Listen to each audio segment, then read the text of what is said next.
ओम नमो भगवते वासुदेवाय नमः। सत्यनारायण व्रत हिंदू धर्म में एक अत्यंत शुभ और मंगलकारी व्रत माना जाता है। ये व्रत विशेष रूप से पूर्णिमा तिथि को किया जाता है, लेकिन इसे किसी भी शुभ दिन किया जा सकता है। इस व्रत में भगवान सत्यनारायण की पूजा और कथा का पाठ किया जाता है। ऐसा माना जाता है कि इस व्रत को करने से जीवन में सुख, समृद्धि, शांति और मनोकामनाओं की पूर्ति होती है। यह व्रत भगवान विष्णु को समर्पित होता है, जिससे उनके आशीर्वाद से सभी इच्छाएं पूर्ण होती हैं। सत्यनारायण व्रत करने से घर में सुख शांति बनी रहती है और आर्थिक समृद्धि आती है। जो भी व्यक्ति इस व्रत को करता है, उसके जीवन की सभी समस्याएं धीरे धीरे समाप्त हो जाती हैं। इस व्रत को करने से व्यक्ति के पूर्व जन्म और इस जन्म के पाप नष्ट होते हैं और उसे मोक्ष की प्राप्ति होती है। जिन व्यक्तियों को विवाह या संतान प्राप्ति में समस्या हो रही हो, उनके लिए यह व्रत अत्यंत फलदायी माना जाता है। इस व्रत को करने से शारीरिक और मानसिक स्वास्थ्य में सुधार होता है और व्यक्ति निरोगी रहता है। सत्यनारायण व्रत करने से परिवार में आपसी प्रेम और सौहार्द बना रहता है। सत्यनारायण व्रत करने के लिए प्रातः स्नान कर स्वच्छ वस्त्र धारण करें और व्रत का संकल्प लें। पूजा के लिए एक स्वच्छ स्थान पर चौकी रखकर उस पर भगवान सत्यनारायण की मूर्ति या चित्र स्थापित करें। धूप, दीप, फूल, पंचामृत, तुलसी दल और प्रसाद अर्पित करें। सत्यनारायण कथा के 5 अध्यायों को विधि पूर्वक पाठ करें और श्रवण करें। भगवान सत्यनारायण की आरती करें और प्रसाद का वितरण करें। पूजा के बाद ब्राह्मणों को भोजन कराएं और यथा संभव दान करें। पूजा के बाद स्वयं भी प्रसाद ग्रहण करें और व्रत का समापन करें। सत्यनारायण व्रत किसी भी शुभ अवसर पर किया जा सकता है, जैसे कि पूर्णिमा तिथि सबसे शुभ मानी गई है। इसके अलावा अक्षय तृतीया, गुरुवार को, दीपावली में, होली, जन्माष्टमी, नव वर्ष आदि विशेष पर्वों पर या फिर गृह प्रवेश के समय, विवाह के समय, संतान जन्म, व्यापार प्रारंभ करने के लिए, परीक्षा आदि शुभ कार्यों के पहले इस व्रत को करने के विशेष फल प्राप्त होते हैं। पूर्णिमा पर सत्यनारायण भगवान के व्रत का विशेष महत्व है। इस व्रत को करने से व्यक्ति के जीवन में सुख, शांति, समृद्धि और सफलता आती है। जो भी व्यक्ति श्रद्धा और भक्ति भाव से इस व्रत को करता है, उसे भगवान सत्यनारायण की कृपा प्राप्त होती है और उसके सभी कष्ट समाप्त हो जाते हैं। तो अभी सुनते हैं श्री सत्यनारायण भगवान की व्रत कथा।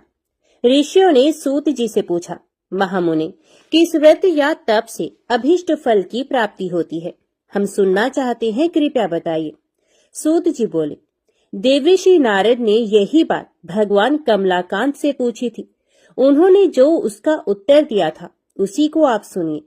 एक दिन दूसरों पर अनुग्रह करने वाले योगी नारद जी विविध लोकों में घूमते हुए मृत्यु लोक में आए। उन्होंने देखा, यहाँ के सभी मनुष्य भांति भांति के दुखों से पीड़ित हैं और अपने अपने कर्म के फल स्वरूप विविध योनियों में जन्म लेकर कलेश पा रहे हैं। वे सोचने लगे, किस उपाय से इनका दुख निश्चित रूप से दूर हो सकता है। मन ही मन इस प्रकार सोचकर वे विष्णु लोक में गए और वहां जाकर उन्होंने शंख, चक्र, गदा, पद्मधारी, वनमाला से विभूषित शुक्ल वर्ण चतुर्भुज देव देवेश्वर भगवान नारायण को देखकर कुछ कहना चाहा। नारद जी बोले, आप मन और वाणी से अतीत अनंत शक्ति हैं, आदि मध्य और अंत से रहित हैं, निर्गुण है, गुणात्मा है, सबकी आदि भूत है और भक्तों के दुख का नाश करने वाले हैं। आपको नमस्कार है। भगवान विष्णु ने नारद का स्तवन सुनकर उत्तर दिया। श्री भगवान बोले, महाभाग, तुम किस लिए यहाँ आए हो और तुम्हारे मन में क्या अभिलाषा है? बताओ, मैं तुम्हारी सब बातों का उत्तर दूंगा। नारद जी बोले, मृत्यु लोक में मनुष्य पाप कर्म वश विविध योनियों में जन्म लेकर नाना प्रकार से कलेश पा रहे हैं और अपने अपने पापों का फल भोग रहे हैं। हे नाथ, उनके वे सारे कलेश सहज में ही कैसे दूर हो सकते हैं? यदि मुझ पर आपकी कृपा है तो वह उपाय मुझे बताइए, उसी को सुनने की मेरी इच्छा है। श्री भगवान ने कहा, वत्स, लोगों के प्रति अनुग्रह कामी होकर तुमने बड़ी अच्छी बात पूछी है, जिसके करने से मनुष्य मोह से मुक्त होता है, वह मैं तुमसे कह रहा हूँ, सुनो। एक अत्यंत पवित्र व्रत है जो स्वर्ग या पृथ्वी पर अति दुर्लभ है। मैं स्नेहवश हे विप्र आज उसी को प्रकट कर रहा हूँ। इस व्रत का नाम सत्यनारायण व्रत है। इसको भली भांति विधान पूर्वक बतलाता हूँ। इस व्रत का सम्यक रूप से अनुष्ठान किए जाने पर इस लोक में सुख भोग कर मनुष्य परलोक में मोक्ष को प्राप्त करता है। भगवान की इस बात को सुनकर नारद जी ने फिर कहा, इस व्रत का क्या फल है, इसकी क्या विधि है और किसने ये व्रत किया था तथा कब किया था, ये सब विस्तार पूर्वक बतलाइए। श्री भगवान बोले, इस व्रत से दुख शोक आदि का नाश होता है, धन धान्य की वृद्धि होती है और यह व्रत सौभाग्य संतति तथा सर्वत्र विजय प्रदान करता है। मनुष्य भक्ति श्रद्धा के साथ जिस किसी दिन ये व्रत कर सकता है, परंतु सत्यनारायण देव निशामुख अर्थात संध्या के समय पूजे जाने पर संतुष्ट होते हैं।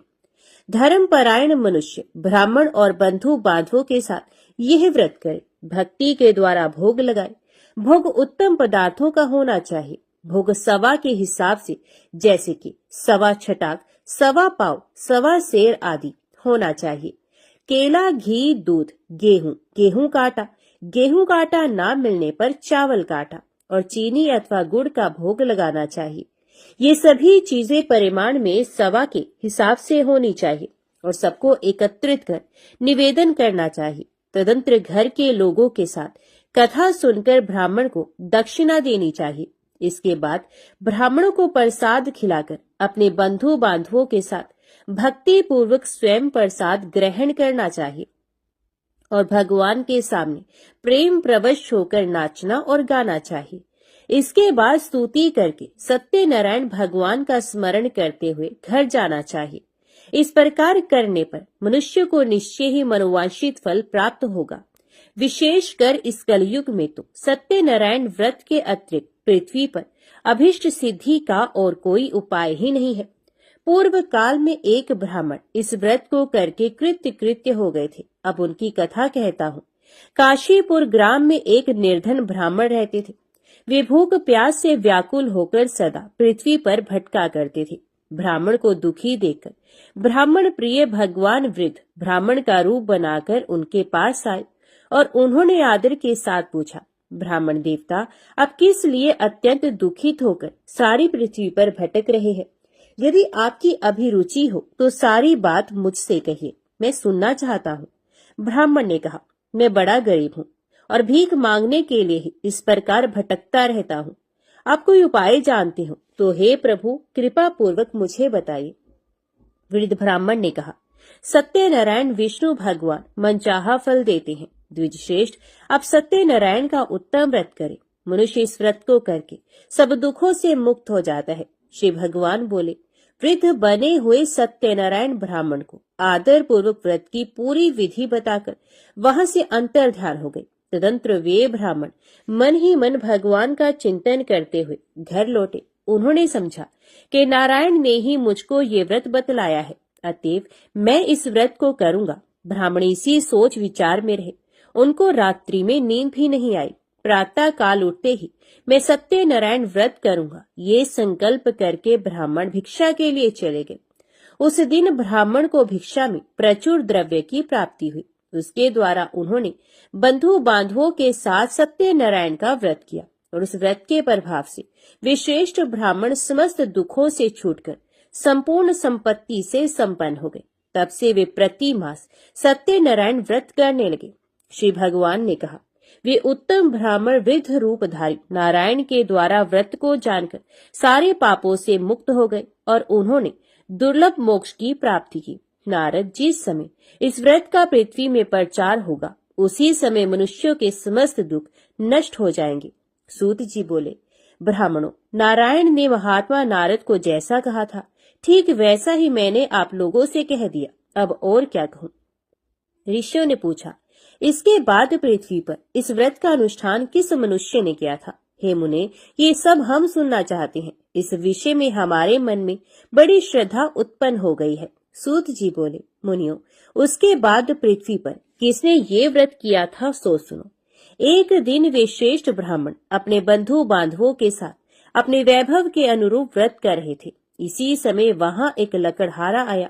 लकड़हारे ने लकड़ी बाहर रख दी और वह ब्राह्मण के घर के अंदर चला गया। उस समय वह प्यास से पीड़ित था। उन ब्राह्मण को कार्य में लगे देखकर प्रणाम करके उसने पूछा, महाराज, आप ये क्या कर रहे हैं? तो ब्राह्मण ने कहा, ये सत्यनारायण का व्रत है। ये व्रत दुख दारिद्र्य का नाश करता है, सब प्रकार की इच्छित वस्तुओं को देता है और पुत्र पौत्र आदि की वृद्धि करता है।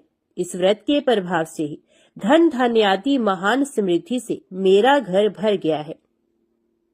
ब्राह्मणों की इस बात को सुनकर लकड़हारे को बड़ा हर्ष हुआ। वे जल पीकर और प्रसाद लेकर स्थिर मन से सत्यनारायण देव का चिंतन करता हुआ नगर में गया।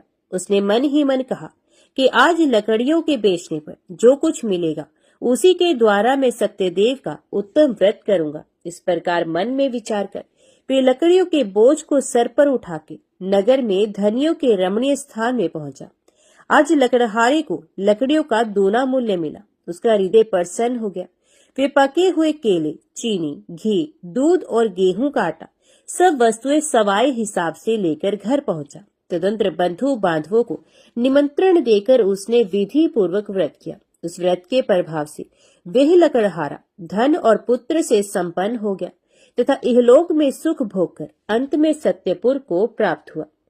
एक घटना और कहता हूँ, सुनो। पूर्व काल में उल्कामुख नामक एक जितेंद्रिय सत्यवादी प्रबल पराक्रमी राजा थे। वे बुद्धिमान राजा प्रतिदिन भगवान के मंदिर में जाते और धन देकर ब्राह्मणों को संतुष्ट करते थे। उनकी पत्नी का नाम था भद्रशिला। वे सरोज वदना, परमुग्धा और पति परायणा स्त्री थी। राजा रानी के साथ समुद्र के तीर पर जाकर सत्यनारायण का व्रत किया करते थे। एक दिन जब राजा व्रत कर रहे थे, एक साधु नामक वणिक वहां आया। वे व्यापार के लिए नाना प्रकार के रत्न आदि पदार्थों को नौका में भरकर लाया था। वणिक समुद्र के किनारे नाव को खड़ी करके तट के ऊपर आया और व्रत करते हुए राजा को देखकर उसने विनय पूर्वक पूछा। साधु ने कहा, राजन, भक्ति युक्त चित्त से आप ये क्या अनुष्ठान कर रहे हैं? इस समय मेरी इसे जानने की इच्छा है, अतएव आप समझाकर कहें। राजा बोले, साधु, मैं अपने बंधु बांधवों के साथ अतुलनीय तेज युक्त भगवान विष्णु की पूजा कर रहा हूँ। मेरा यह व्रत पुत्र आदि की प्राप्ति के लिए है। तदंतर साधु ने राजा को आदर पूर्वक प्रणाम करके कहा, राजन, इस व्रत की सांगोपांग विधि आप मुझे बताएं, क्योंकि मैं भी ये व्रत करूंगा। मेरे भी संतान नहीं। इस व्रत से मुझे निश्चय ही संतान की प्राप्ति होगी। इतना कहकर वणिक ने उन राजा से व्रत की विधि अच्छी तरह पूछकर वहां से प्रस्थान किया और अपने वाणिज्य का काम पूरा करके वे आनंद के साथ घर लौटा। कुछ ही दिनों के बाद उसकी पतिव्रता पत्नी गर्भवती हुई और समय पर उसने एक अति सुंदर कन्या को जन्म दिया। कन्या शुक्ल पक्ष के चंद्रमा की भांति दिनों दिन बढ़ने लगी। वणिक ने उसका जात कर्म आदि संस्कार करवाकर उसका नाम रखा कलावती। तदंतर वणिक पत्नी लीलावती ने मधुर वचनों में पति से कहा, स्वामी, अपने पूर्व में जो सत्यनारायण व्रत करने की प्रतिज्ञा की थी उसे अब पूरी क्यों नहीं कर रहे हैं? तो साधु ने उत्तर दिया, प्रिय, मैं कलावती के विवाह के समय सत्यनारायण का व्रत करूंगा। पत्नी को इस प्रकार आश्वासन देकर साधु वणिक समुद्र के तट की ओर चला गया। इधर पिता के घर में कलावती बढ़ने लगी। इसके बाद धर्म के जानने वाले पिता ने जब अपनी पुत्री को विवाह के योग्य देखा, तब अपने बंधु बांधवों से परामर्श करके साधु ने वर ढूंढने के लिए दूत को भेजा। दूत साधु का आदेश पाकर कांचन नगर गया और वहां कलावती के योग्य एक उत्तम वर की खोज करके वहां से उस वणिक पुत्र को साथ लेकर लौट आया। साधु वणिक उस सुंदर और सद्गुणी वणिक कुमार को देखकर बड़ा प्रसन्न हुआ और अपनी जाति बंधुओं के साथ मिलकर प्रसन्नता पूर्वक यथाविधि अपनी कन्या को उसको अर्पण कर दिया। दुर्भाग्यवश कलावती के विवाह के समय भी वणिक उस उत्तम व्रत की बात भूल गया। इससे भगवान उस पर रुष्ट हो गए। कुछ दिनों के बाद वह व्यापार में निपुण वणिक अपने श्रीमान जमाता को साथ लेकर व्यापार के लिए बाहर गया और राजा चंद्रकेतु के राज्य में समुद्र के समीप रमणीय रतनसार नगर में जा पहुंचा। वहां एक पुरी बनाकर वे अपना व्यापार करने लगा। उसी समय प्रभु सत्यनारायण ने साधु को मिथ्यावादी जानकर उसे शाप देते हुए कहा, आज से कुछ ही दिनों में यही तुम दुख को प्राप्त होगे। इधर उसी दिन एक चोर ने राजमहल में धन चुराया। चोर धन को लेकर साधु के मकान के बगल के रास्ते से जा रहा था। उसने घूमकर पीछे की ओर देखा। राजा के दूत उसके पीछे पीछे दौड़ रहे थे। वे डर गया और चुराए हुए धन को वहीं छोड़कर जल्दी से भाग गया। दूतों ने आकर देखा, साधु वणिक के घर के पास राजा का धन पड़ा है। तब उन्होंने जमाता के साथ साधु को पकड़ लिया और उन्हें बांधकर प्रसन्न मन से तुरंत राजा के समीप ले जाकर कहा, प्रभु, दोनों चोर पकड़कर आ गए हैं। इनको देखिए और आज्ञा दीजिए कि क्या किया जाए। तत्पश्चात राजा की आज्ञा से दूतों ने दोनों वणिकों को अच्छी तरह बांधकर बड़े कठिन कारागार में डाल दिया। उसी समय उनके संबंध में कोई भी विचार नहीं किया गया। उन दोनों ने बहुत कुछ कहा, परंतु सत्यनारायण देव की माया से किसी ने उनकी एक भी नहीं सुनी। इसके बाद राजा चंद्रकेतु ने उनकी सारी धन संपत्ति छीन ली। इधर सत्यदेव के शाप से घर में लीलावती और कलावती पर भी दुख आ पड़ा। घर में जो भी कुछ था, धन संपत्ति थी, चोरों ने सारी चोरी कर ली। लीलावती मानसिक और शारीरिक व्याधि से तथा भूख प्यास से पीड़ित हो दाने दाने की चिंता में नगर में घर घर भटकने लगी। इस प्रकार कलावती भी प्रतिदिन अन्न के लिए भटकने लगी। एक दिन भूख से व्याकुल कलावती घर से निकलकर किसी ब्राह्मण के घर पहुंची। उसने देखा वहां सत्यनारायण का व्रत हो रहा है। वे वहां बैठ गई और कथा सुनकर उसने भगवान से मनोरथ पूर्ति के लिए प्रार्थना की। इसके बाद प्रसाद लेकर उसी रात को वे अपने घर लौट आई। लीलावती ने कन्या को बहुत डांट कर कहा, बेटी, तू इतनी रात तक कहाँ थी? तेरे मन में क्या है? तो कलावती ने उत्तर दिया, माता, ब्राह्मण के घर सत्यनारायण भगवान का व्रत है, मैं उसी को देख रही थी। सत्यनारायण का व्रत मनोरथ पूर्ण करने वाला है। कन्या की ये बात सुनकर लीलावती व्रत करने को तैयार हुई और उस साधु पत्नी ने अपने सुहृद बंधुओं के साथ सत्यनारायण व्रत किया। मेरे स्वामी और जमाता शीघ्र घर लौट आए। सत्यनारायण देव से उसने बार बार इस वर के लिए प्रार्थना की और कहा, प्रभु, मेरे पति और दामाद का अपराध क्षमा कीजिए। वणिक पत्नी के व्रत से प्रभु सत्यनारायण प्रसन्न हो गए और उन्होंने श्रेष्ठ राजा चंद्रकेतु को स्वप्न में दर्शन देकर कहा, राजन, सवेरा होते ही दोनों वणिकों को छोड़ देना और उनका जो धन छीना है उसे दोगुना उन्हें दे देना, नहीं तो मैं राज्य, धन और पुत्र के साथ तुम्हारा विनाश कर दूंगा। राजा को इतना कहकर प्रभु अंतर्ध्यान हो गए। प्रातः काल होते ही राजा सभा में गए और स्वजनों के साथ वहां बैठकर उन्होंने दूतों को आज्ञा दी कि अभी जाकर दोनों बंदी महाजनों को तुरंत कैद से छोड़ दो। राजा की आज्ञा पाकर दूतों ने दोनों महाजनों को मुक्त कर दिया और उन्हें साथ लेकर विनय पूर्वक राजा से कहा, दोनों वणिकों की हथकड़ी बेड़ी खोलकर हम उन्हें यहाँ ले आए हैं। इसी समय उन दोनों के मन में पुरानी बात का स्मरण हुआ और भगवान सत्यनारायण की महिमा को याद करके वे विस्मय और भय से विवल हो गए। उन्होंने राजा चंद्रकेतु को प्रणाम किया। राजा ने भी उनको देखकर आदर पूर्वक कहा, देवार, तुम्हें ये महान कष्ट भोगना पड़ा, अब तुम्हें कोई भय नहीं, तुम मुक्त हो, जाओ शोर करा लो। तदंतर श्रीमान राजा चंद्रकेतु ने सोने और रत्नों से बने हुए गहनों के द्वारा दोनों वणिकों को अलंकृत किया। बड़ी मीठी वाणी से उनको अति सुख पहुंचाया और छीने हुए धन से दोगुना धन देकर उनसे कहा, साधो, अपने घर चले जाओ। साधु ने राजा को प्रणाम करके कहा, आपकी कृपा से मैं घर जाने में समर्थ हो सका हूँ। उस समय साधु ने मंगलाचार करते हुए यात्रा की, ब्राह्मणों को धन का दान किया और अपने नगर की ओर दोनों चले गए। कुछ ही दूर आगे बढ़ने पर प्रभु सत्यनारायण ने दंडी की वेश में आकर उनसे पूछा, बताओ तो तुम्हारी नाव में क्या है?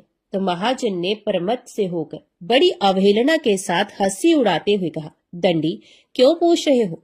तुम्हें रुपए चाहिए क्या? मेरी नाव में तो लता पत्र भरे हैं। दंडी के वेश में आए हुए भगवान सत्यनारायण ने साधु के निष्ठुर वचन सुनकर कहा, तुम्हारे वचन सत्य हो। और ये कहकर वे तुरंत वहां से चले गए। दंडी के कुछ दूर चले जाने पर साधु भी समुद्र के किनारे पहुंचा और नित्य क्रियादि करके नाव पर गया तो देखा नाव में लता पत्र भरे पड़े हैं। ये देखकर उसे बड़ा विस्मय हुआ और वे मूर्छित होकर पृथ्वी पर गिर पड़ा। थोड़ी देर के बाद चेत होने पर वे बड़ी चिंता में डूब गया। श्वशुर की ये दशा देखकर जमाता ने उनसे कहा, आप किस लिए शोक कर रहे हैं? ये सब दंडी के शाप का फल है। वे सब कुछ करने में समर्थ है, वे ही हरता वे ही करता है, इसमें कोई संदेह नहीं। हम लोग उन्हीं की शरण ले तो हमारा मनोरथ पूर्ण हो जाएगा। जमाता की ये बात सुनकर साधु दौड़कर दंडी के पास पहुंचा और उनके दर्शन करके भक्ति पूर्वक नमस्कार कर उनसे बोला, मैं बड़ा दुरात्मा हूँ। आपकी माया से मुग्ध होकर मैंने जो कुछ कह दिया है उसके लिए क्षमा करें। मैंने आपके सामने दुष्ट वाक्यों का प्रयोग किया है। हे नाथ, मुझे इसके लिए क्षमा करें। क्षमा ही साधुओं का धन है। साधु तो दूसरों के उपकार करने में ही लगे रहते हैं। योग कहकर शोक विकल वणिक बार बार प्रणाम करने लगा और रोने लगा। साधु वणिक को विलाप करते देखकर दंडी ने कहा, रो मत, मेरी बात सुनो। दुर्मते, तुम मेरे अपमान करके मेरी पूजा से विमुख हो गए थे, उसी के फल स्वरूप बार बार दुख को प्राप्त होते हो।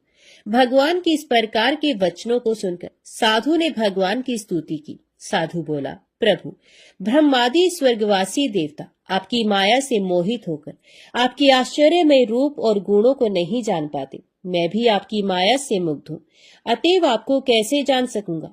आप प्रसन्न हो, मैं अपने वैभव के अनुसार आपकी पूजा करूंगा। मैं आपके शरणागत हूँ, मुझे पुत्र और वित्त दीजिए, मेरी रक्षा कीजिए। साधु के इस प्रकार के भक्ति युक्त वचनों को सुनकर भगवान जनार्दन परितुष्ट हो गए और साधु को मनचाहा वर देकर वहीं अंतर्ध्यान हो गए। तदंतर साधु ने नाव पर चढ़कर देखा, नाव रत्न आदि से भरी है।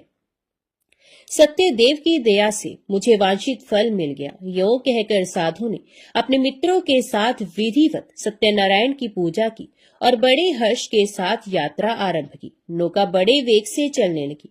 दोनों अपने देश में आ पहुंचे। साधु ने जमाता से कहा, वत्स, वह देखो, मेरी पूरी दिखाई दे रही है। तत्पश्चात साधु ने अपने धन के रखवाले दूत को नगर में भेजा। दूत ने साधु की पत्नी लीलावती के समीप जाकर हाथ जोड़कर प्रणाम करते हुए कहा, आपके पतिदेव नाना प्रकार के धन रत्नों के साथ अपने जमाता और सुहृद मित्रों से घिरे हुए आ रहे हैं। साध्वी वणिक पत्नी दूत के मुख से स्वामी और जमाता के आने का समाचार सुनकर बड़ी हर्षित हुई और सत्यदेव की पूजा करके उसने अपनी लड़की से कहा, मैं पति की अगुवानी के लिए जाऊंगी, तुम भी तुरंत मेरे साथ चलो। माता की बात सुनकर कलावती ने सत्यनारायण का व्रत किया, परंतु प्रसाद लिए बिना ही वे पति के सामने चले गए। इससे सत्यनारायण देव रुष्ट हो गए। धन रतन और जवाई को लेकर नौका जल में अदृश्य हो गई। कलावती ने जब पति को नहीं देखा तब वह शोक से अत्यंत व्याकुल होकर रोती हुई जमीन पर गिर पड़ी। अपने पति और नाव के ना दिखने से अत्यंत शोकातुर थी। कन्या की इस दशा को देखकर साधु बहुत डर गया। उसने सोचा, ये क्या आश्चर्य हो गया। नाव खेने वाले भी बड़ी चिंता लेने लगे। ये सब देखकर पतिव्रता लीलावती अत्यंत दुख से विवल होकर विलाप करती हुई स्वामी से बोली, मैंने अभी अभी ज्वाई को देखा था, क्षण मात्र में ही नौका के साथ जमाता अदृश्य हो गए। अब वे कहीं नहीं दिख रहे। पता नहीं किस देवता ने उन्हें इस प्रकार हरण कर लिया। आप क्या भगवान सत्यदेव के प्रभाव को नहीं जानते? लीलावती इस प्रकार कहकर विलाप करने लगी। उसी के साथ सारे बंधु बांधव भी रोने लगे। लीलावती अपनी कन्या को गोद में लेकर रुदन करने लगी। कन्या कलावती ने स्वामी को डूबा हुआ जानकर दुखित हृदय से पति की पादुका को लेकर सती होने का निश्चय किया। धर्म को जानने वाला साधु वणिक कन्या की ये स्थिति देखकर अपनी पत्नी के साथ शोक से अत्यंत व्याकुल हो उठा और उसने मन ही मन सोचा, निश्चय ही सत्यदेव की माया के द्वारा ही मेरे जमाता हरे गए हैं। अपने वैभव के अनुसार भगवान सत्यनारायण की पूजा करूंगा। साधु ने वहां सब लोगों को बुलाकर ये बात कही और अपना मनोरथ व्यक्त करते हुए पृथ्वी पर दंड की भांति पड़कर वह बार बार भगवान सत्यदेव को प्रणाम करने लगा। इससे सत्यदेव प्रसन्न हो गए। उन्होंने आकाश से ही साधु के प्रति कहा, साधु, तुम्हारी कन्या मेरे भोग का तिरस्कार करके पति को देखने के लिए आ गई, इसलिए इसका पति अदृश्य हो गया। अब वे घर जाए, प्रसाद लेकर लौट कर आए, तब अवश्य उसे स्वामी का सुख प्राप्त होगा, इसमें कोई संदेह नहीं। वणिक नंदनी कलावती ने गंगन मंडल में ये प्राण दान करने वाली वाणी सुनी और सुनकर तुरंत ही वे घर चले गए।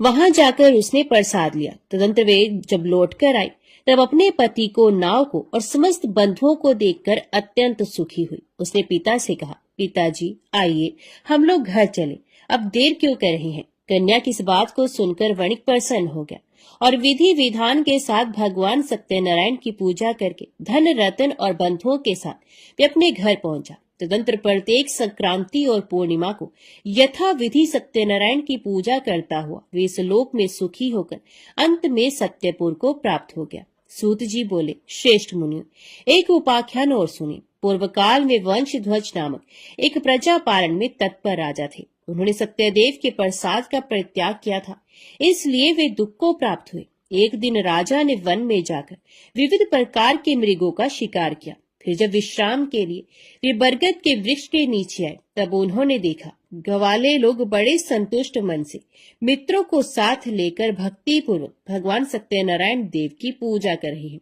राजा ने सत्यनारायण की पूजा होती देखी, पर घमंड के कारण ना तो वे वहां गए न प्रणाम ही किया। ग्वाले राजा के पास प्रसाद रखाए और पूजा की जगह आकर प्रसाद लेकर अपने घरों को चले गए। राजा ने प्रसाद नहीं लिया, इसलिए वे बड़े दुख में पड़े। उनके 100 पुत्र मर गए, धन धान्य आदि समस्त संपत्ति नष्ट हो गई। तब उन्होंने सोचा, सत्यदेव ने ही मेरा सब कुछ नष्ट कर दिया है, इसलिए जिस स्थान पर ग्वाले पूजा कर रहे हैं मैं वहां जाऊंगा। राजा ने मन ही मन ऐसा निश्चय किया और ग्वालों के पास जाकर उनके साथ भक्ति श्रद्धा पूर्वक यथाविधि सत्यदेव की पूजा की। तब सत्यदेव की कृपा से वे धन पुत्रादि से संपन्न हो गए और इस लोक में सुख भोग कर अंत में विष्णुपुर में जा पहुंचे। जो मनुष्य इस परम दुर्लभ सत्यनारायण व्रत का आचरण करता है, भुक्ति मुक्ति दायिनी इस पवित्र कथा का श्रवण करता है, वे भगवान सत्यदेव के प्रसाद से धन धान्य आदि समृद्धि को प्राप्त होता है।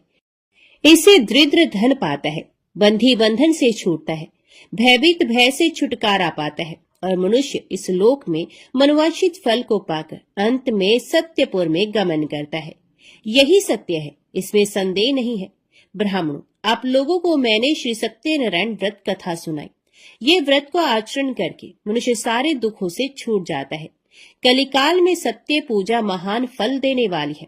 इन देव को कोई सत्यनारायण कहते हैं और कोई सत्यदेव कहते हैं। ये नाना रूप धारण करके सबके मनोरथ को प्रदान करते हैं। ये सनातन सत्यदेव कलयुग में सत्य व्रत के रूप में अवतीर्ण होंगे। श्रेष्ठ मुनियों, जो मनुष्य नित्य इसका पाठ या श्रवण करता है, सत्य देव के प्रसाद से उसके सारे पाप नष्ट हो जाते हैं। सब प्रेम से बोलो, श्री सत्यनारायण भगवान की जय। आइए अब सुनते हैं श्री सत्यनारायण भगवान की आरती। जय लक्ष्मी रमणा स्वामी, जय लक्ष्मी रमणा, सत्यनारायण स्वामी जनपातक हरणा। ओम जय लक्ष्मी रमणा। रतन जड़ित सिंहासन अद्भुत शविराजे, नारद करत निराजन घंटावन बाजे। ओम जय लक्ष्मी रमणा। प्रगट भय कलिकारण द्विज को दर्श दियो, बूढ़ो ब्राह्मण बन कर कंचन महल कियो। ओम जय लक्ष्मी रमणा। दुर्बल भील कठारो जिन पर कृपा करी, चंद्रचूड़ एक राजा तिनकी विपत्ति हरी। ओम जय लक्ष्मी रमणा। वैश्य मनोरथ पायो श्रद्धा तज दीनी, सो फल भोग्य प्रभु जी फिर स्तुति कीन्ही। ओम जय लक्ष्मी रमणा। भाव भक्ति के कारण छिन छिन रूप धरियो, श्रद्धा धारण कीन्ही तिनको काज सरो। ओम जय लक्ष्मी रमणा।